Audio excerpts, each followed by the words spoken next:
అది మహాభారత రణభూమి. రక్తం ధూళితో నిండిపోయిన క్షణం. రణభూమిలో కర్ణుడు చివరి శ్వాసలో ఉన్నాడు. అప్పుడు శ్రీకృష్ణుడు వచ్చి కర్ణుడిని అడుగుతాడు, కర్ణ, నీ చివరి కోరిక ఏమైనా ఉంటే చెప్పు, తీరుస్తా అని. అప్పుడు కర్ణుడు అడుగుతాడు, కృష్ణ, నా జీవితం అంతా ధర్మం కోసమే పోరాడాను, కానీ అందరికీ నేను అన్యాయంగా కనిపించాను. నా ప్రాణాలకు విలువనిచ్చే మిత్రులు నాకు లేరు, నాకు న్యాయం చేసే బంధువులు కూడా లేరు. కనీసం నా మరణానంతరం నా అంత్యక్రియలైన భగవంతుడి చేతుల మీదుగా జరగాలి. అంటే నీ చేతుల మీదుగా జరిపించాలని కోరుకుంటున్నాను కృష్ణ.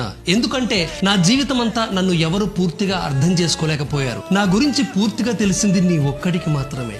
నా కోరిక తీర్చు కృష్ణ అని అడుగుతాడు. కర్ణుడి మాటలు వినగానే కృష్ణుడు దిగ్భ్రాంతికి గురి అయి ఇలా అంటాడు, కర్ణ, నీ జీవితం ఎంత కఠినమైనదైనా నువ్వు ధర్మాన్ని చివరి వరకు నిలిపిన విధానం రాబో తరతరాలకు ఒక ఎగ్జాంపుల్ గా ఉంటుంది. నువ్వు కోరిన కోరిక తీర్చడానికి నేను చాలా సంతోషిస్తున్నాను అని చెప్పి కర్ణుడు మరణించాక కర్ణుడి అంత్యక్రియలు శ్రీకృష్ణుడే నిర్వహిస్తాడు. అయితే ఈ కథలో మనం తెలుసుకోవాల్సిన నీతి ఏమిటో తెలుసా? కష్టాలనేవి ఎప్పుడూ ఉంటాయి, కానీ మనం చేసే కర్మ మంచిగా ఉంటే ఆ భగవంతుడే మన పక్కన ఉంటాడు. ఏమంటారు? ఈ వీడియోకి ఒక లైక్ చేసి మీ అభిప్రాయాన్ని కామెంట్ చేయండి. Please subscribe for more videos.